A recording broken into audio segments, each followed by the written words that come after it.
This is Steelcraft Gear and Product, and I'm back for another video. This time, it's on another cold steel folder. I got the Mini Recon 1.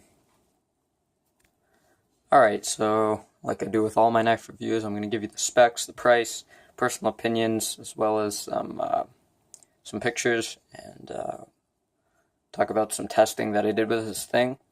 So let's get into it. Alright, so right out of the box, the knife comes with another pocket clip for left hand side. It is curved a bit, so you're going to need two. Some knives you can just use the same pocket clip, but this one you can't. They also include hardware to mount it. And there's the box itself, featuring the triad lock, their warranty. Nice. Alright, so now let's show you the knife itself here. Not a large knife, but definitely not small, not tiny. Now let's open up the blade and show you. That is the clip point. They also have a tanto and a spear point, so you have a couple of styles to choose from. I chose the spear point. That's just my preferred style. It's my favorite knife style. Alright, so overall length of the blade is 3 inches. So you have 3 inches of blade.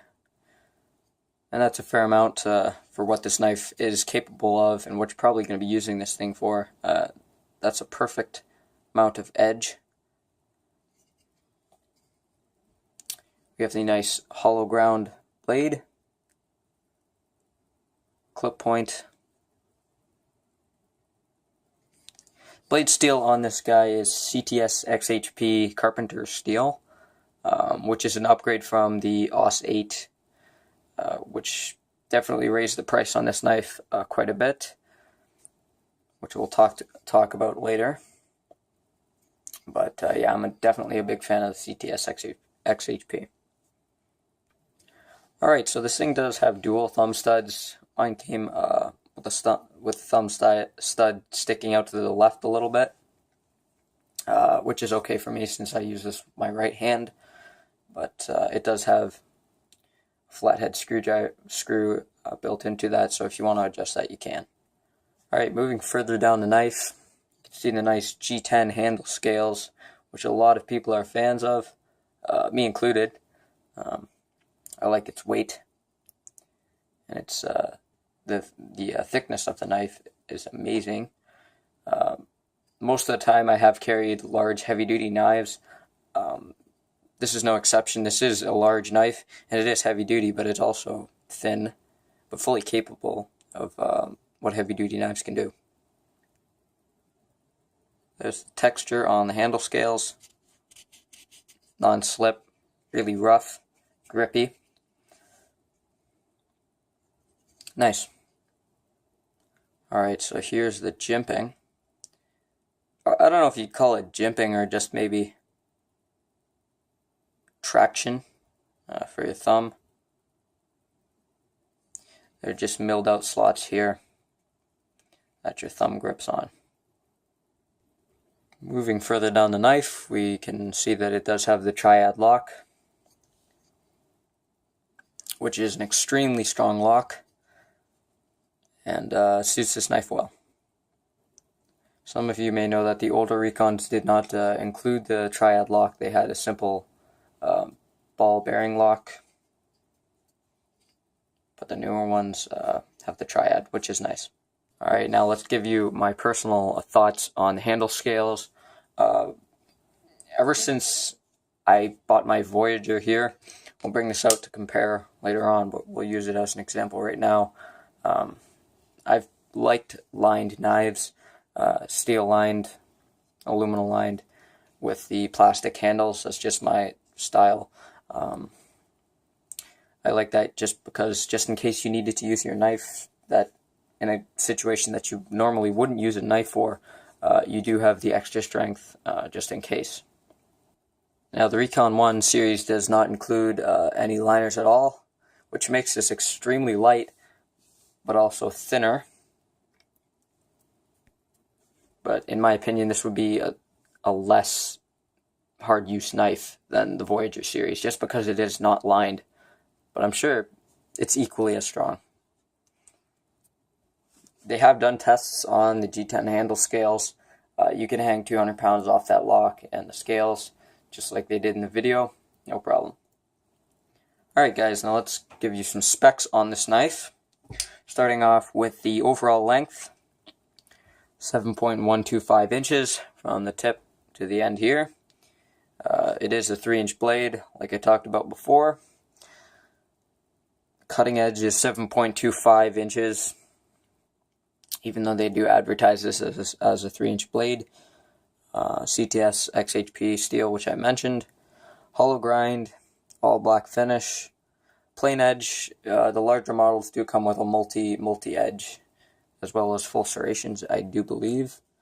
Handle length is 4.25 inches, so you do have a fair amount of handle here to fit the blade. It's also very comfortable.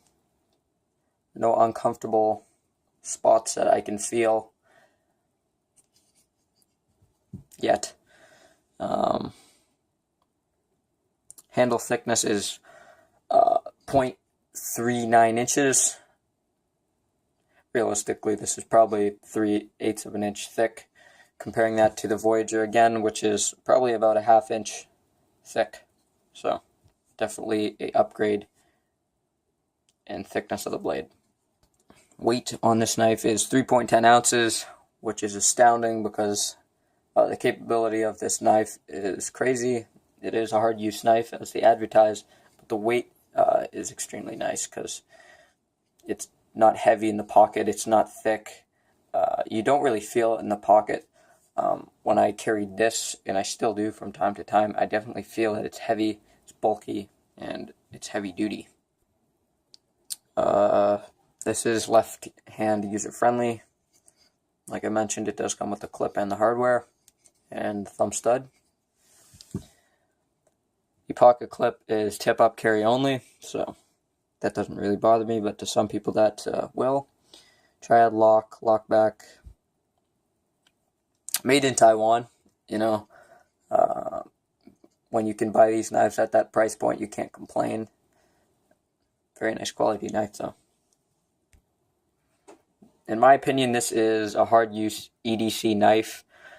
Perhaps a tactical knife if you want it to be. It's definitely dressed and disguised as one, but it can be used for normal EDC, and I have no problems with it doing that. I've carried this for 2 weeks. I've cut everything from steak to pumpkin pie to zip ties with it, and it hasn't failed me yet. Alright, now let's talk about the price, as I always do in my knife reviews. I bought this knife from a local knife shop. This one ran me about $130 Canadian. US is going to be different. The MSRP is $153. But right now, if you go on Blade HQ, they are having a sale. You can buy this knife for $79, which is nice. Price range is about $92 to $150, depends on where you shop. It all depends where you look around.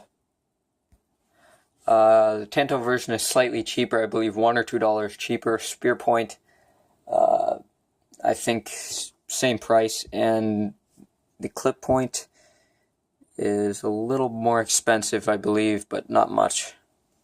All in all, it's not a terrible price for what this knife is. Nice G10 handle scales. It's definitely the G10 that makes this knife expensive. The coating on this blade, I forgot to mention, is Tough X, which is, I guess, Cold Steel's patented paint or finish for blades. It looks cool, too. So Cold Steel, this is their design of a EDC knife, in my opinion. But we're going to be comparing this to a couple of other knives I just found in my knife collection, and they also consist of 2.5 inch to 3 inch blades. First one here, this is the Kershaw Cryo. I'm not sure if it's Cryo or Cairo. I think it's Cryo. This is 3 inch blade. spring assisted, but it's also very strikingly similar to the Recon 1 Mini. Break this out here. There we go. So the Recon 1 does have a total of, well, about ½ inch of extra length on the cryo. The handles on these things are aluminum. Price point on this, way cheaper. This also is a frame lock compared to the triad lock, cold steel. You get the idea. It's a similar knife. Alright guys, we're 10 minutes in here. Show you a cheap knife here. This is a Smith & Wesson, but it's also in the same kind of EDC tactical. You can see here. Similar lengths. Blade is quite thin. The cold steel is thick, which I like. Looks tough, and it's also practical. You can make straight cuts in cardboard and paper if you want. This is serrated. Liner lock, triad lock, lined knife with aluminum handles, G10, which is equally as strong. Here's the Voyager XL, no, Voyager Large, not the XL. This is the sister brother series to the Recons. You can see the thickness, the difference there. This is the large, this is the mini also, so, you know, definitely a difference. But I think you guys get the idea. That wraps the review up on the Recon 1. As always, I hope you guys enjoyed. I do put a lot of work into my videos, so if you did enjoy this, make sure to subscribe. Thanks for watching, guys. I hope you guys enjoyed the video. If you did, make sure to leave a comment, leave some suggestions. Any feedback is recommended and much obliged. It helps me out and it helps the channel. So thanks for watching, guys.